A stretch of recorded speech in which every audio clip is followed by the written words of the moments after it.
Skæreangst. Forleden på cykelstien overhørte jeg ordet skæreangst for første gang, da en ung mand fortalte sin ven, at han ville droppe ud af sit studie på grund af kraftig skæreangst. Jeg nåede ikke at høre mere på den cykeltur, men jeg nåede at undre mig.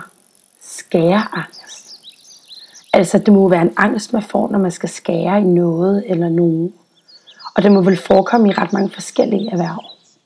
For eksempel sushi-kokken, der kun kan servere hele fisk og meget lange maggi-ruller. Eller møbelsnedkeren, der kun kan bygge med hele træstammer.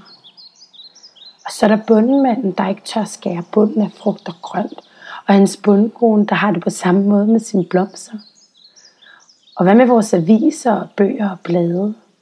Det ville være virkelig uhandigt. Eller slagterier, hvor dyrene bare hænger.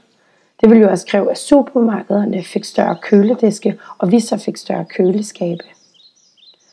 Og hvad med vores hår? Det ville blive langt, og vi ville gå og snuble i det. Hvad hvis angsten ramte plastikkirurgien? Så ville verden blive unaturel, og brystimplantaterne sat fast med dobbeltklæbende tape. Måske et stykke, en slice eller en skive vil blive til mærkelige fortidsbegreber, og uden dem vil det almindelige måltid blive en hel del større. Og vi vil blive en hel del større. Måske politikerne vil stoppe med at skære i skatten.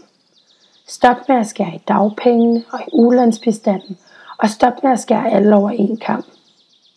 Og er skæreangsten noget, der er kommet efter Lykkes knivforbud tilbage i 2011? Men hvis nu den allerførste, der blev ramt af angsten, var jordmoren, så ville vi jo bare hænge og dingle i en tør navlestreng med vores mor, som så vil hænge sammen med sin mor, og som så vil hænge sammen med sin mor, og så videre, og så videre, og så videre.